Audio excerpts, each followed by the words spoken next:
Good morning, everyone, and welcome to our early morning Thursday edition of Voices of Resilience. My name is Nathan Hofer, and I work with the Lost and Found Association.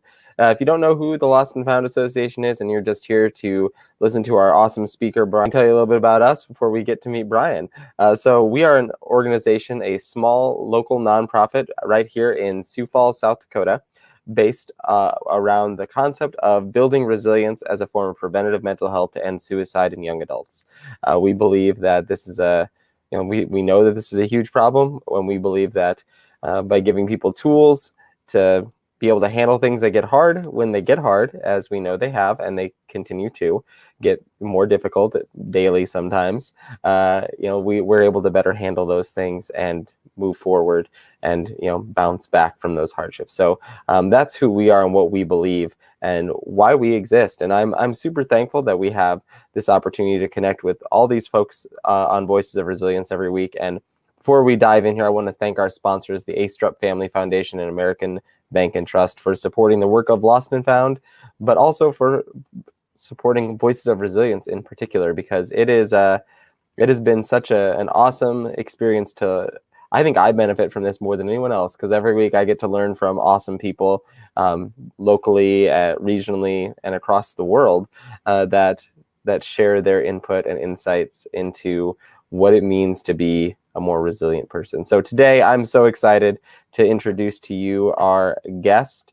We have Brian Fleming. Brian, welcome to our live cast. I say show, but it feels wrong because it's not. So Why, thank you, Oprah. It's great to be on again. You get a car. You get a car. Everybody gets a car. It'll be a Hot Wheels, though, because I can't afford to give you a real car. But anyways, Brian, why don't you share a little bit about yourself here?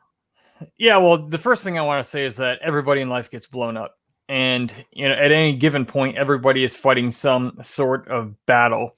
And so, regardless of what my story is, or what Nathan's story is, or what your story is, everybody's fighting some sort of battle. And it's not the particular battle that we relate to each other on. It's usually the issues we deal with as a result of the battle we have fought that we relate to people on. You can have somebody who grew up in an abusive household deal with post-traumatic stress in the same degree, to the same degree as a combat veteran, war veteran like myself. Even though the experiences were different, we all deal with the same handful of finite issues as human beings. And I say that because that's important, because that's how we relate to each other. And relating to each other and being able to connect with people on a personal level is a very huge key factor in your ability to be resilient. And we'll talk a little bit more about that in a minute. But my name is Brian Fleming. As Nathan said, I served as a team leader in an infantry platoon with the U.S. Army's 10th Mountain Division while fighting the ground war in Afghanistan. And while I was there, I was inside of two vehicles that were blown up and totally destroyed. The first one happened on April 18th of 2006. Now, some of you watching this, you're probably in sixth grade at the time. Whatever. But 2006. And, it was about a month after we arrived there. We ran over a double stack of anti-tank mines that were buried in the road. It blew up our vehicle. I had to drag one of my guys out who was catching on fire. He was partially conscious. The device went off underneath his seat. Thankfully, nobody died that day. Both men who were injured returned to duty a month later. I walked away completely physically unharmed, but I started having headaches every day and memory issues. I learned later that was signs of a traumatic brain injury. 3 months later, I was in another vehicle driving down Highway 1 through Kandahar when a suicide bomber in a minivan got up next to my door. And we were driving down the road. We passed him and got right up next to him. I was in the front passenger seat. We were passing him on the left, just like you would going down the highway. And he just lit it up, exploded right as we were right up next to him. So I could have reached out and probably touched his car out my window if my bulletproof window had been down. Thankfully, it wasn't. I woke up on the side of the road, burned and bloody. I had second degree face and neck burns, which have now healed, third degree on both my hands, and spent the following 14 months at Brooke Army Medical Center in San Antonio, Texas, in burn treatment, reconstructive surgery, and rehabilitation before getting out of the military. And that's the short version. Well, wow. First off, I do want to say thank you for your service. Obviously, we just, Veterans Day. It was yesterday, and we definitely would think about honoring our veterans and the work and the sacrifice you've given. And obviously, you have given a lot. That is an intense story, and I can't even begin. My jaw dropped. I'm sorry. I don't have a good poker face. As you were sharing this, even though you've talked to me about it, I forget how. Yeah, how incredible that story is. And I just want to say thank you for your service, for your time, and your willingness to share that experience. Because we talk about stress and anxiety, and I can't think of anything more stressful than reliving something like that. Probably daily. I assume you probably think there's not a day that goes by that you aren't thinking about that. Well, actually, I've been speaking about it for a living for the past 15 years, and I've written 4 books on the topic of resilience. And so I've relived this. And this is actually a good point. I've relived the situation so much that I've become so familiar with it that it doesn't have the initial negative effect that a lot of people would think it did on me. Now, there are 2 reasons I was able to do that, or a couple. One, everyone's different. Everybody handles things differently. There's not a better way. People are just different. We handle stress and trauma different. I've always been an extremely practical person. When I was at the hospital and people saw me wrapped up in bandages and things like this, they would ask me what happened. I literally just said, hey, a suicide bomber tried to kill me, but I'm still here and I'll get better and I'll find whatever it is I'm wanting to do next with my life. That was literally my reaction. And that was just how I'm a very matter-of-fact thinker. I didn't have a lot of emotion in it. Not everybody's that way, but that did work to my advantage. And there are disadvantages to being able to turn off your emotions too. So you got to be aware of both.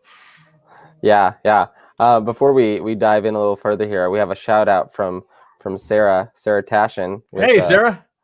Yeah, Sarah's the reason we got connected. So thanks, Sarah. Thanks. It's been great so far. So Brian hasn't gotten rid of me yet. So thankfully we're not there yet, but soon probably we'll get there. No, Brian, I wanna before we, like I said, dive in, I want to mention to anyone who's watching. I see we have some live viewers. Obviously, Sarah's here, and you saw. If you have comments, throw them in. We'll bring them into the conversation. We want to hear your questions, your comments as we go through the conversation here. So even if you're not watching this live and you're watching it after the fact, throw comments in there. We'll see them. We'll get notified, and we can address them as they come up. But hopefully, you're live with us right now, and you want to engage with Brian right now. So Brian, you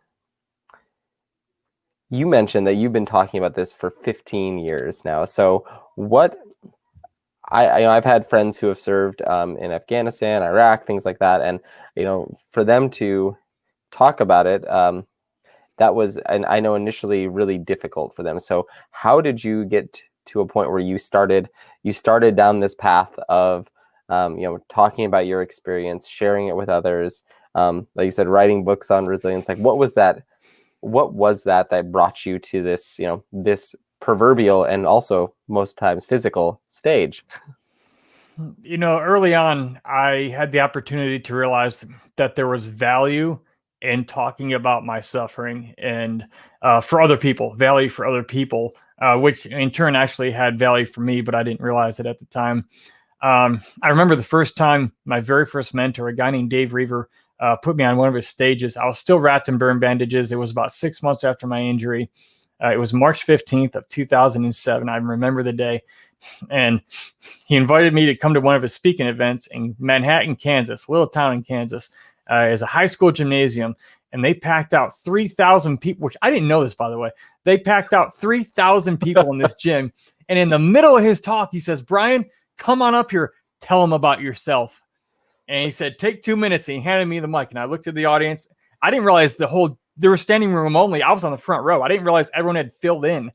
And I basically said what happened. Got injured, but I'm still here.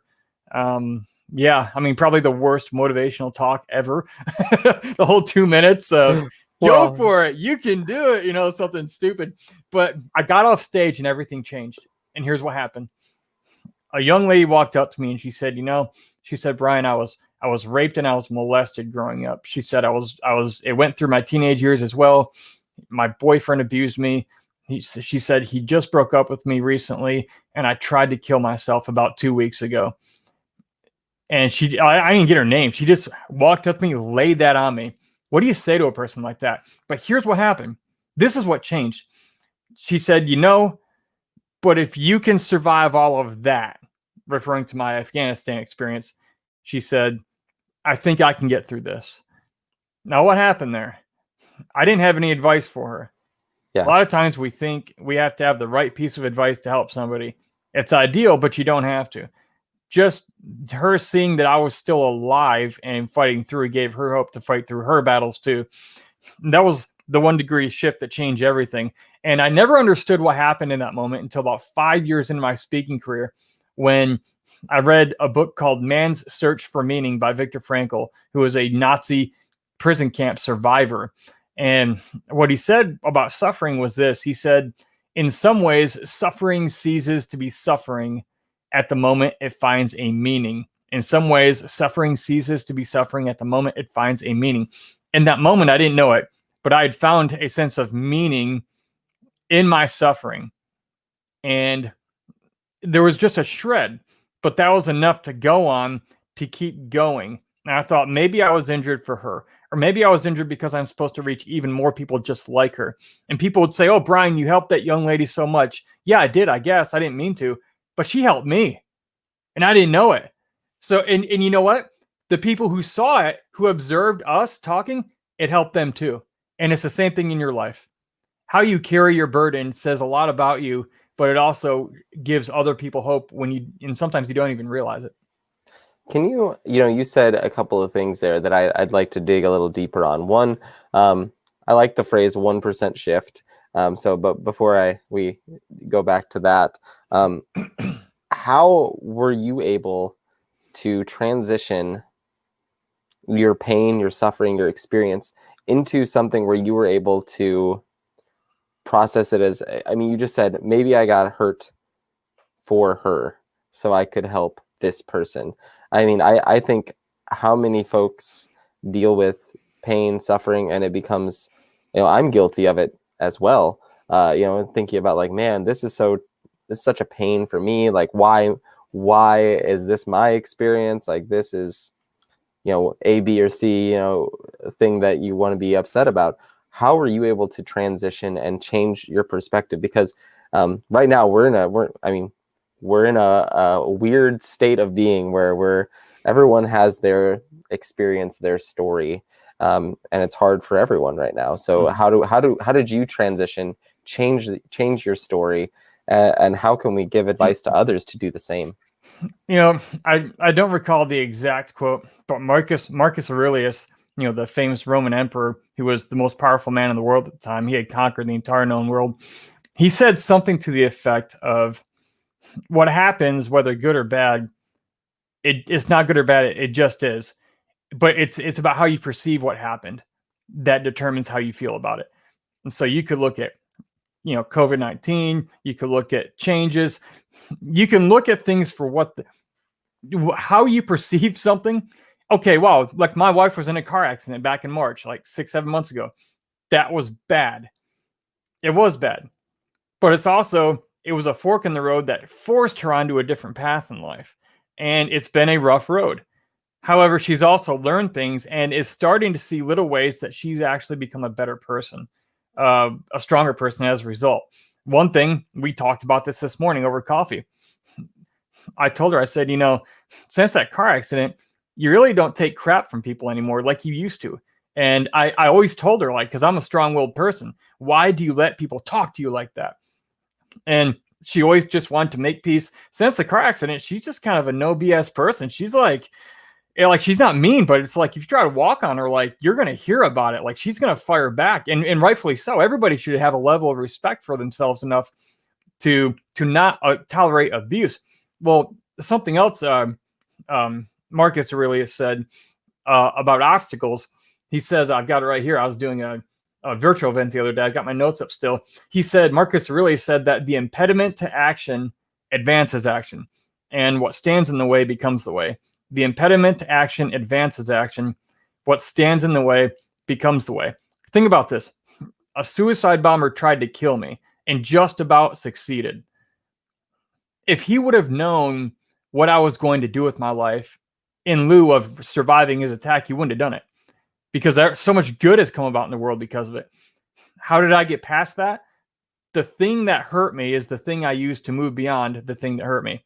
I used it against itself. And I don't want this to sound woo-woo or crazy or confusing. I'm trying to make this simple. I was injured by a suicide bomber. I was burned. I had traumatic brain injury. I had these things.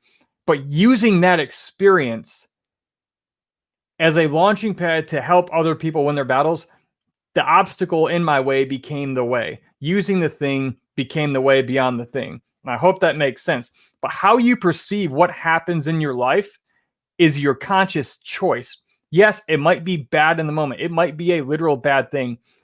But how you choose to perceive it moving forward will determine how you interact with it and whether or not you stay behind it or you get over it, around it, or through it. That's awesome. That's incredible insight too. That if he had known what the outcome of his actions would have been, he wouldn't have done it, because he created more good through his choice to make a powerfully bad decision in our eyes. Well, also, his mission, quick shout out here. Thank you for being you. This is Angela with Hey, Angela. with AFSP, our local chapter here in South Dakota. So we're lucky we get to work with Angela. So anyways, keep going, Brian. Sorry about that. No. I was just going to say, his mission was to destroy me and to hurt my family as a result of losing me, and to ultimately hurt our country. But the opposite effect has taken place because of how I chose to see the thing that was afflicting me, the result of the attack, the injuries. And now I also had some good people come into my life that actually helped me with that. So I didn't do that entirely on my own. But on a certain level, there is a personal choice you have to make.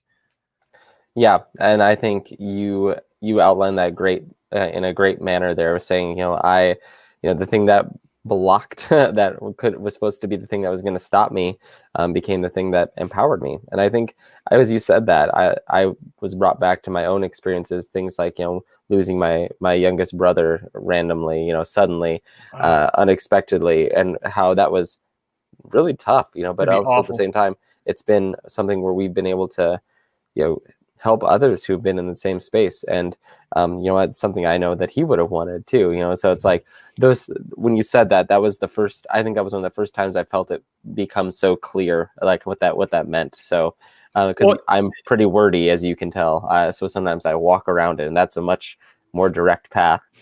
Well, and the thing about it is, when we do something with the pain, it often gives meaning to the pain. Viktor Frankl had his own definition of despair, and despair is basically the complete loss of hope, textbook definition. But Viktor Frankl had his own definition of despair, and he said despair is suffering without meaning. And when we suffer, and it's not for a cause we believe in, or we're not pursuing something meaningful because of it or with it, or for the accomplishment of something that matters to us, that's a very, very dark, empty, and cold place to be. And so, like you said, with losing your brother, I can't imagine, but if you're connecting with other people who have also maybe recently lost somebody, and they're looking to you saying, how did you get through this? Like, help me. It gives you a sense of meaning that you can help that person win that battle, even if it's just the next inch of dirt they're taking on that battlefield, Yeah, that's very insightful. And like I said, I finally have like concise verbiage to talk about it. Yeah, and sometimes that takes time. Yeah, and could you I know we've got a lot of other things to talk about, obviously, but I really do want to go back to that phrase, that 1 degree shift. I think that's might be way more powerful than you anticipated it to be, but that stuck out to me, is this 1 degree shift and what that did to your life. Can you share that a little bit? Yeah, in the military, we have land navigation is a big part of our training, being able to navigate by the stars or with a compass with no GPS or smartphone. and it's through woods, through mountains, through deserts, through every climate, through jungles, and being able to trust your equipment. Now, most people don't even know how to use a compass nowadays, but on a compass, you have your azimuth, which is the direction. It's 270 degrees this way. Well, if you're at 270 degrees and you're going, let's say, 9 miles from where you are to where you need to be, over the course of those 9 miles, if you are 1 degree off, 1 degree, if you're at 271 instead of 270, instead of ending up here where you're supposed to, you'll end up way over here. And the distance in between here could be several miles. And so that's a bad thing. But in the same way, it also works for the good, because I was shifted from this path of being injured and not knowing what the future held and not having really any hope, believing there was hope. I always believe there's hope because I don't know enough to be completely hopeless. And nobody does, if they're being totally honest. You're not smart enough to say nothing good can come from this, because you don't know everything. You don't have full knowledge of everything in the universe. And I don't either. So it took me from this not knowing, and it shifted me just barely to this other path, which happened to be more productive. And with that 1 degree shift, that's what happened when I met that young lady. She told me that if you can survive, so can I. It was a little thing. It was little, but it was huge. And in that moment, here's what's interesting. I don't know how to tell you what this is in your life, but you'll know it if you ever experience it. Something inside of me came out of me that I didn't know was there. And I told Dave that night, the guy who took me there, I said, I don't know what happened today, but I have to keep doing this, speaking. And I said, like, literally, it was the only other time in my life, other than being in a gunfight, it was literally the only time in my life where I really locked down and said, I'm going to, in my own head, I'm going to do this or I'm going to die trying. There's nothing else worth living for. And it was almost like I chose it, but I didn't. It was almost like it chose me, but it wasn't because I was wallowing in my own pity, though. It wasn't because I was so frustrated with myself. It had to do with the fact I was interacting with other people and helping them. How can I tell you not to kill yourself if I'm sitting here with a pistol on my lap or a bottle of pills on the edge? What if I did that? What would that do to you if you were on the edge and the guy who always inspired you to not make that decision suddenly did it? What does my action now do to you and everyone else like you? It can have a huge negative ripple effect. And so if that were the case, I'm not just responsible for me. I'm responsible for all of you in that sense. I'm responsible for all of you in the sense that you're more likely to follow my example. And if I do this, you might also. And that's another thing about meaning, is that, you have to have something in life you're responsible for. Because when you're responsible for something, you don't have the right to give up. You have to figure a way through whatever it is you're fighting through. Yeah, I love that. And I have unsurprisingly, a follow-up question based on that. But I do think that 1 degree shift is really impactful, because as you said it, I think this question will tie, or this comment will tie to the question I have. But we're in this society, in a world where we think we have to do big shifts. Big shifts take, go do a 180 and turn our life around immediately. But you're talking about this 1 degree shift, and in the in the immediate, it doesn't seem like a big deal. But as you said, going 9 miles, 10 miles, whatever. I even think about, was it the Mars rover, one of the Mars landings, where they were off by 0.00000001 or something, and they totally missed the mark of some launch or something. And I can't remember if it was with the comet that was going by, or if it was with the going to Mars, whatever it was. It was something so infinitesimal, but because of, we don't know how far you're gonna take that 1 degree shift, that 0.0 to the billionth 1%, whatever that is, what that shift can do and how it can totally alter the entire trajectory of your life. And I think that's really powerful. And you're throwing out all the good things today, Brian. I love it. My question off of that 1 degree shift is, how you said something about, we have to take responsibility for someone else. Now, we are in kind of a society, a world that prioritizes self over others. So how do you how do you get people to think about that, about taking responsibility for something, someone, something else, and how do you build opportunities for that to happen? I guess. I mean, how do we challenge that notion of self over others or self over anything else? Well, nobody's responsible for your success or failure in any part of your life. The world owes you absolutely zero, nothing. And I don't care where you come from or what color you are or what religion you are or what you're not. We're all human beings. We are responsible for ourselves, and our own success and our own failure is based on however we perform. Now, maybe some people came against us. All right, maybe we didn't adjust well enough. Maybe we didn't work hard enough. Maybe we should have fought longer and harder than we did. But nobody owes you or me anything. And the results we get in life is entirely up to us. If you do not get that, you will struggle your entire life, because that is life. It's like Jordan Peterson says, life is suffering. Life is constant suffering. It's constant. It's a beautiful place, but there are always challenges. I mean, you need to be in the mindset that your goal is not to have a comfortable, easy life.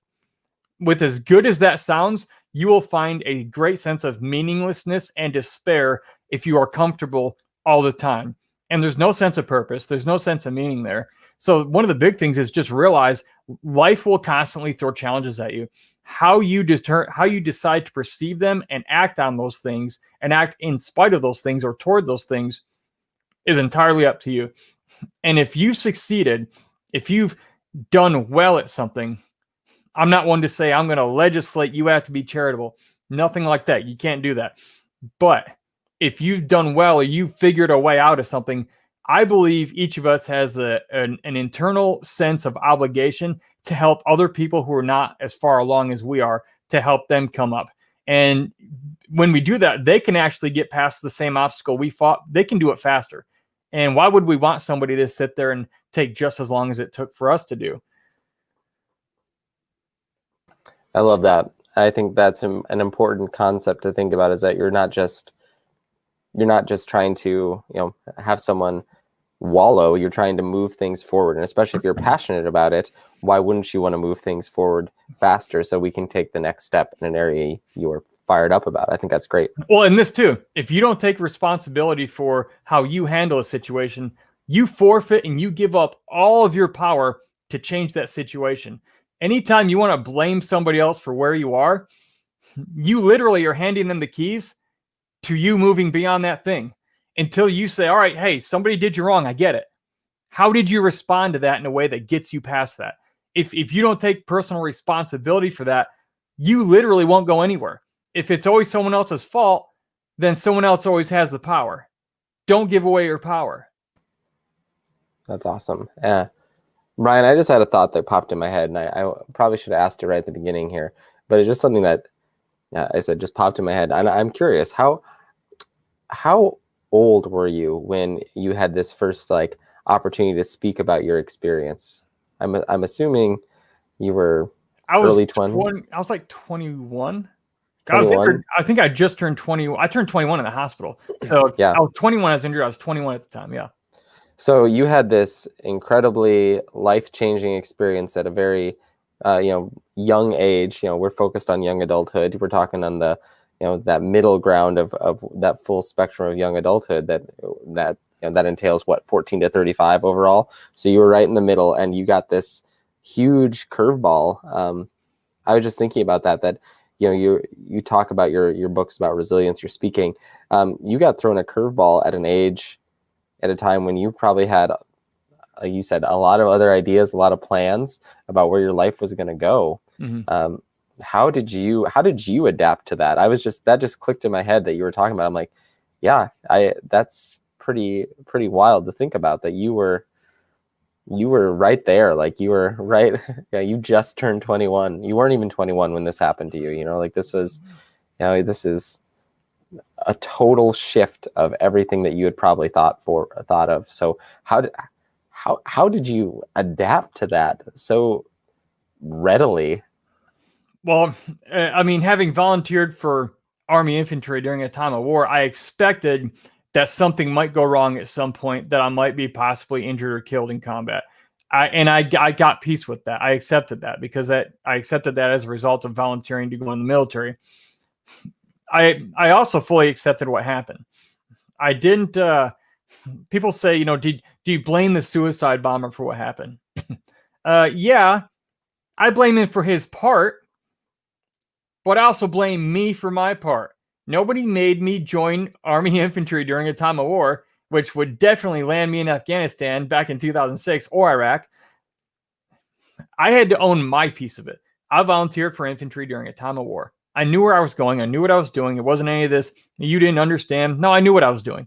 All right. And when it did happen, I accepted it. And I kind of already touched on that I accepted this situation, because if you don't accept fully the situation in front of you, you're just sort of living in like a denial. It, like, if you don't accept and go, okay, here's the real deal. Here's where we actually are. And a lot of people don't do that because it's painful and it can be uncomfortable. Hey, we need $600 in the next 11 days to pay the rent. Oh, that's so stressful. I'm just not going to look at the bank account.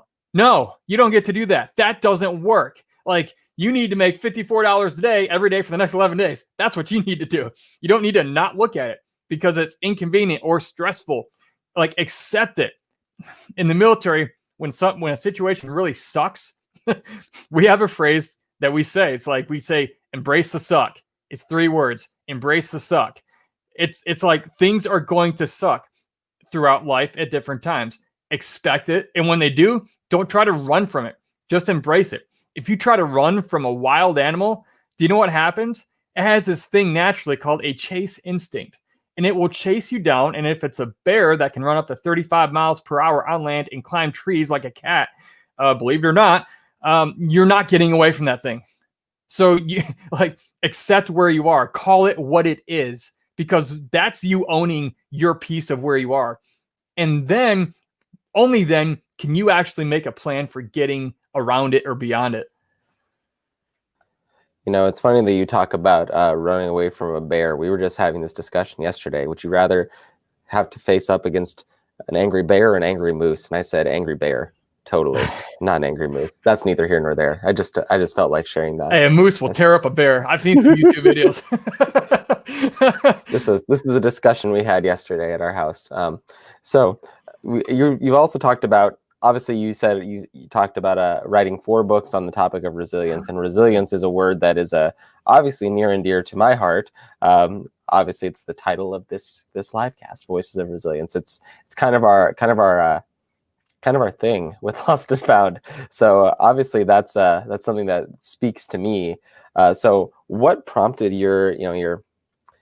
you becoming a writer and writing about resilience, but then also speaking about that, and then how have you taught others to implement that in their lives? Because I think you've already shared a lot of ways you've implemented it in your life, but how have you taught others to implement concepts of being a resilient person in their own lives?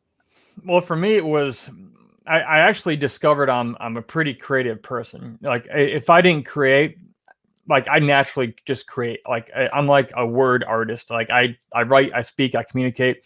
I didn't know that about myself. That was actually a great positive that came out of it, because I didn't know that was in me and that I even had a knack for it. I would say, to answer your question, though, beyond that, I had a very strong conviction that I was still here for a reason. Most people who go through what I go through, regardless of if you think your thing was worse than mine or not as bad, don't compare them. But for me, I just, the fact I survived that, I always believe that there has to be a deeper reason for that. And people can believe what they want about it, but at the same time, I've known people who go, I don't believe there's any reason or meaning for it. And those are the people who usually kill themselves. So you don't have to believe like I believe, but the way in which I believe and perceive about my circumstances is what allowed me to get around them. And so I think regardless of how you choose to believe in the world or see the world, that's worth looking at, especially when not just me, but many people throughout history have done many of these same things. I had a deep conviction to help people. It was so painful in my life what happened, but I just found that, like, when you meet someone who's truly suffering and you see how you can help them, it's hard to walk away unless you're just a very selfish person or some other external circumstance yanks you away. It's very difficult to walk away without giving them something, whether it's a piece of advice or some food. I carry this in my pocket every day. I got this from a guy named Brian Holiday, and it's Latin. It says memento mori. And what that means in Latin is it means remember you will die. And I have that on my mind every day because it's like every minute of every day could be your last minute here. So let that, Marcus Aurelius actually said that, let that determine how you speak and act in what you do. And on the back of this coin, it says you could leave life right now. And I sent my kids off to school today, and I'm fully well aware of the fact that there's a possibility I'll never see them again. I hope that's not the case. I pray to God that's not the case. But I know eventually everything ends in this life. And so that's my perspective when I'm meeting people and I see people suffering in their own lives with their battles. There is a conviction that came out of me. And I just happen to know a lot of battlefield tactics that we use in the military for fighting battles on a battlefield that actually apply to real life. That's awesome. And I think you kind of touched on something here that I want to, dig in a little more. But my side comment, as I always have them, was what you're talking about with your, your coin and that you never know what's going to come, with after my brother passed, made it a point every time anyone that, I talk to always end the conversation with, I love you, whatever it is, even if it's, some of my friends didn't, take to that right away, and that's okay, because it was not their wheelhouse. Even my dad, he's a pretty stoic person. I love you, Dad. Okay. Everybody has their way of receiving it, though. Like your way might be saying I love you, and it's like saying to my 12-year-old son, it might be you're the man, and I'm proud of you. Everyone has their different way of saying it and receiving it. Yeah.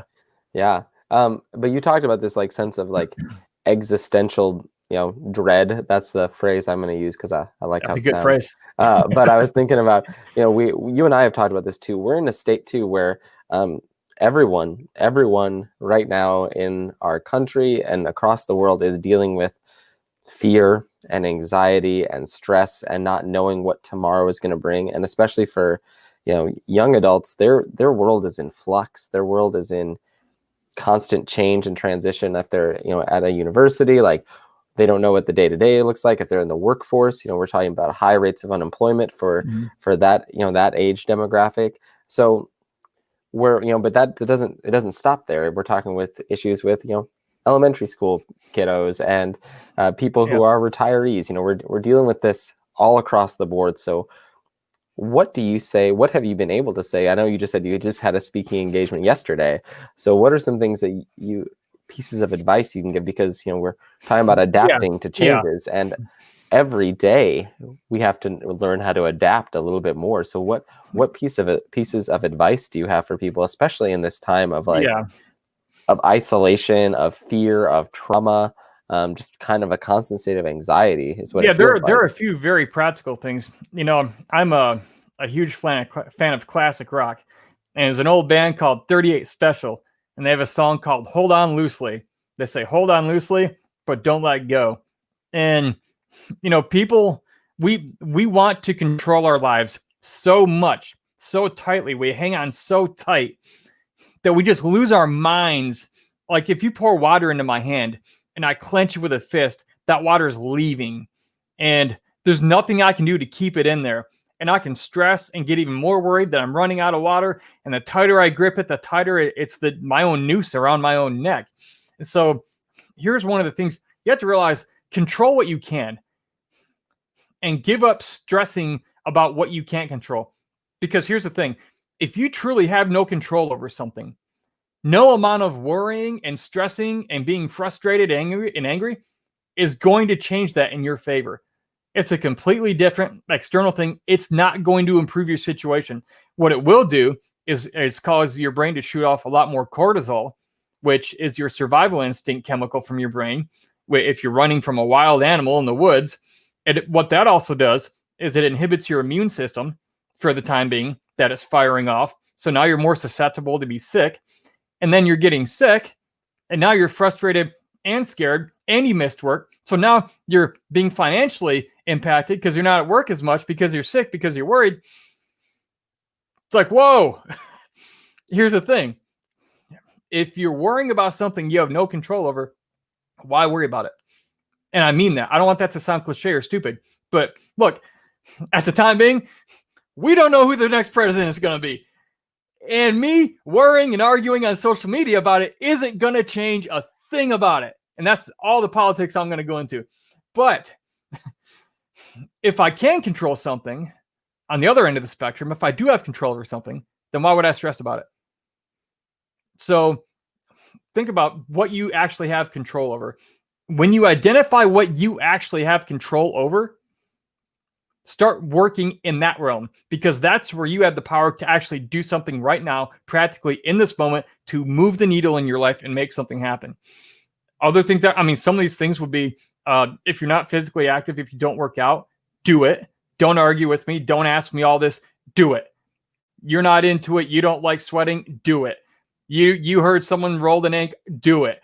Like, work out. Be physically active. Eat better. You'll feel better.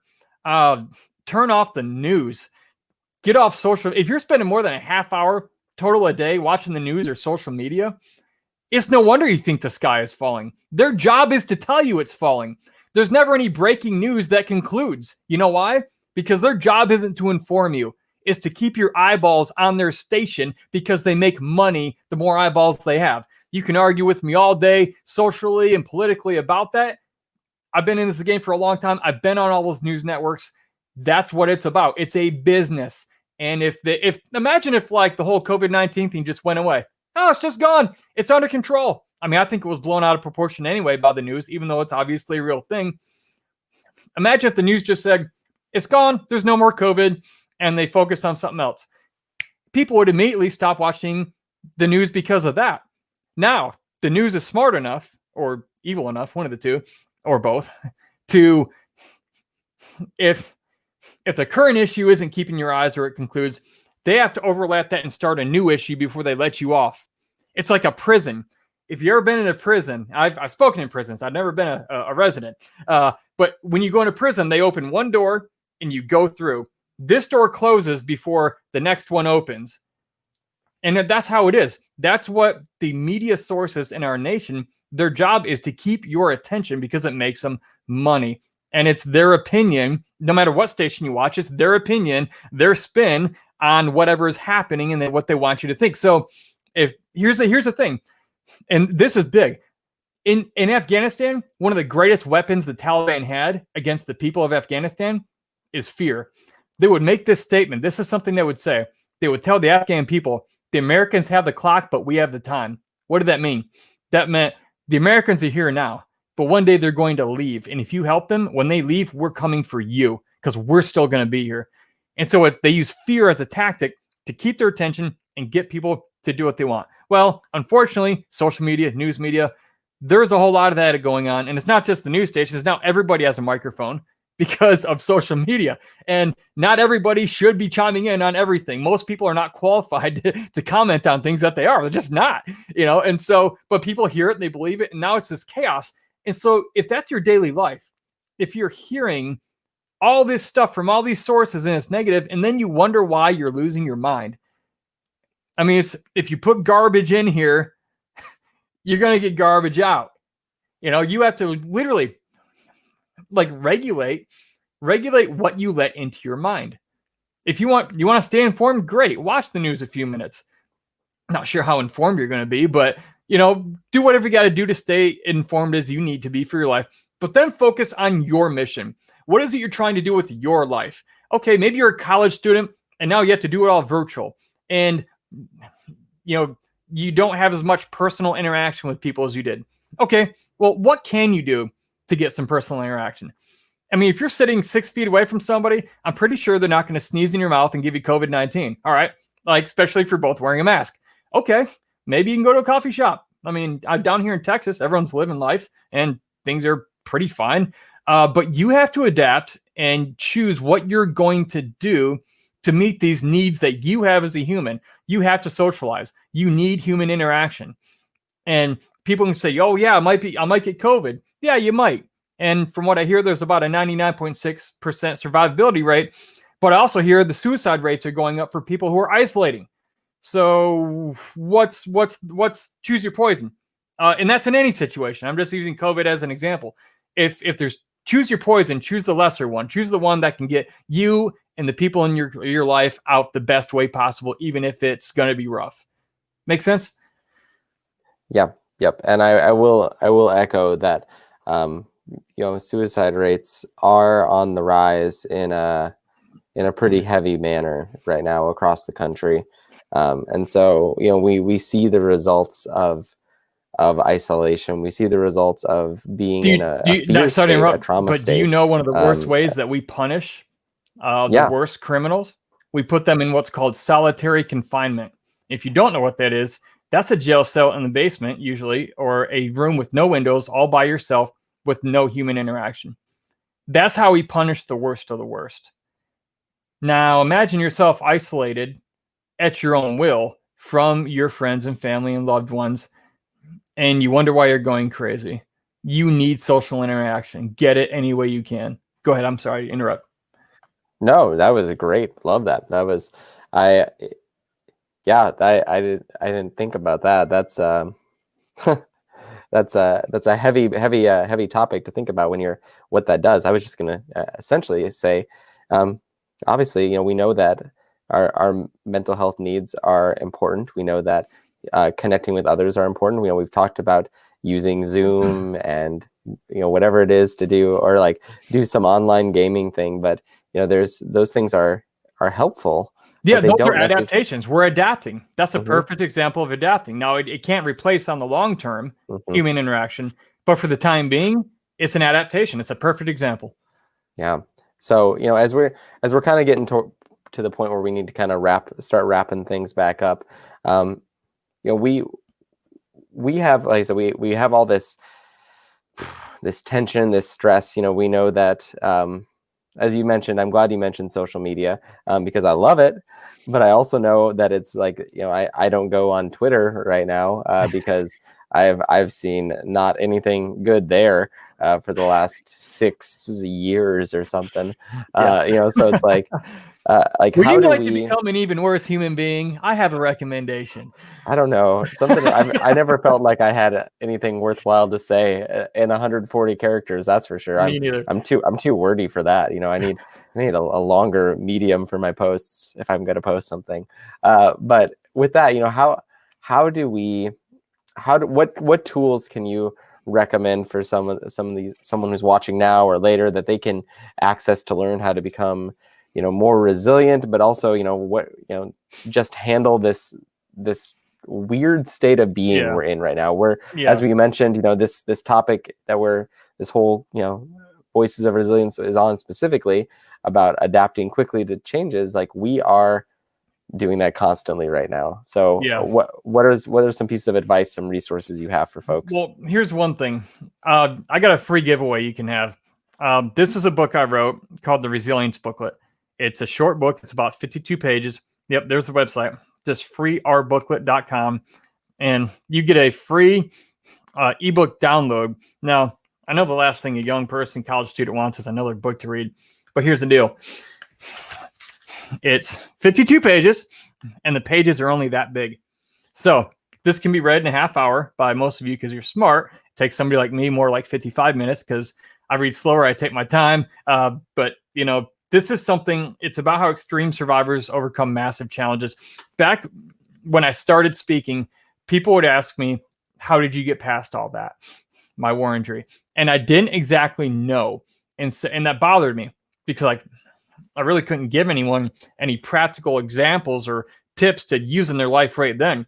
So that's why I wrote that. So go grab that. It's free. I don't get anything from you. I'm not trying to sell you anything. It's free. But look through that. You can read it in an afternoon or just a few minutes.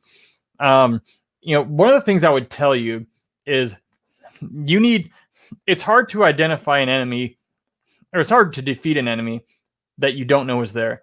that you haven't positive. In military, we say, before you pull the trigger on your weapon, you need to positively identify the enemy, because that might be a civilian or a friendly, a fellow soldier. Positively identify your enemy.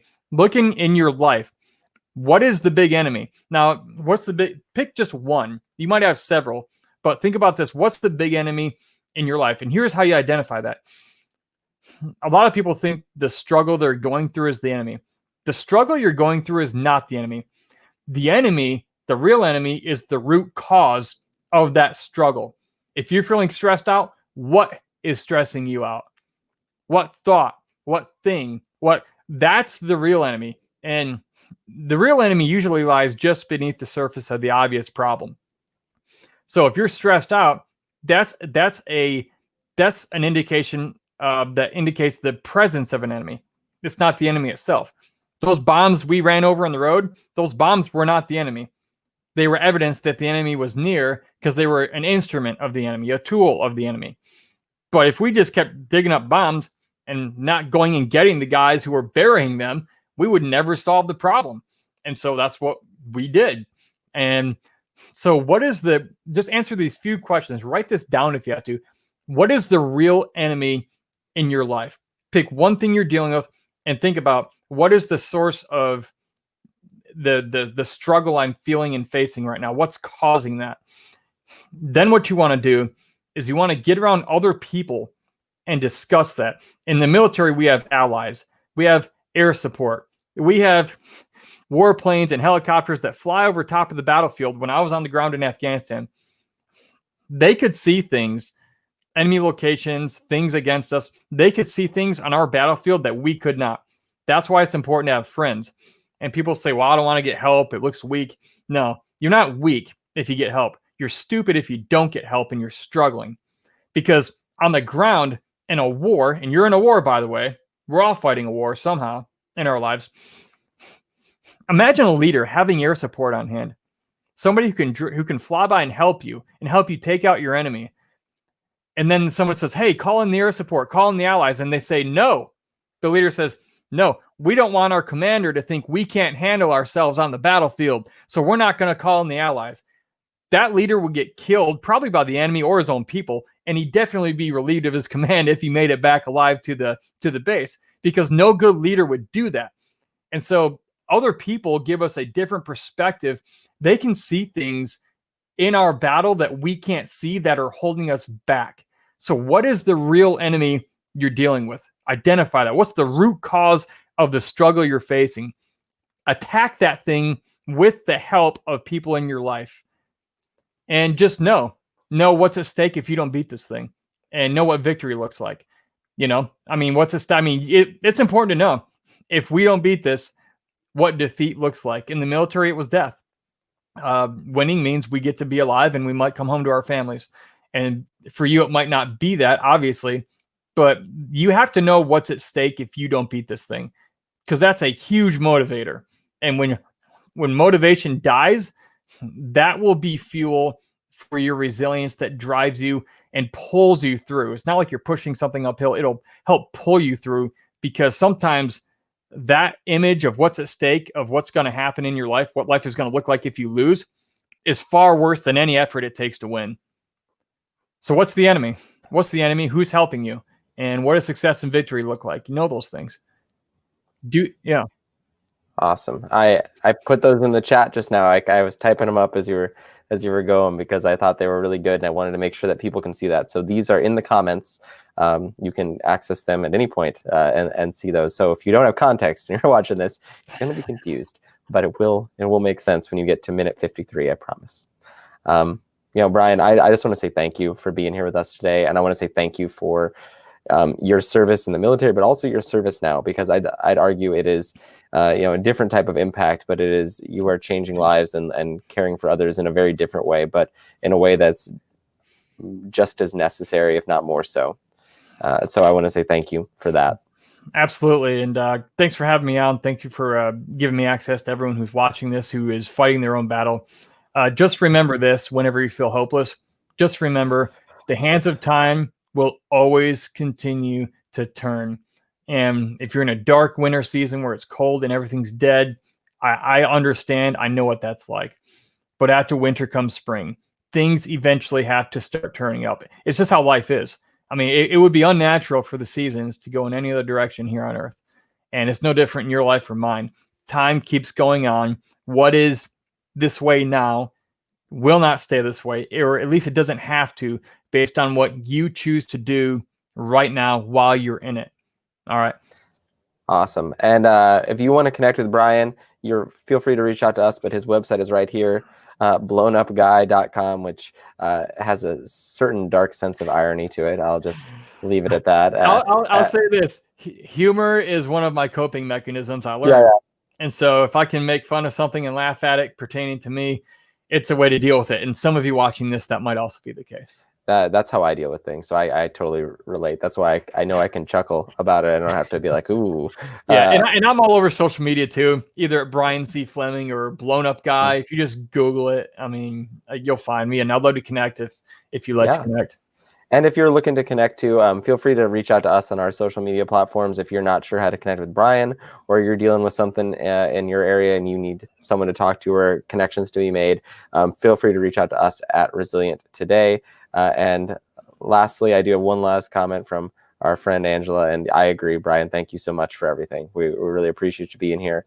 And I hope you all join us next Thursday as we have Elaine Pasqua joining us, talking about the power of connection and what that can do to build you up, and what can happen if you aren't using those things in your life. So thanks for being here, Brian. Thank you all for watching, and we will see you all next Thursday.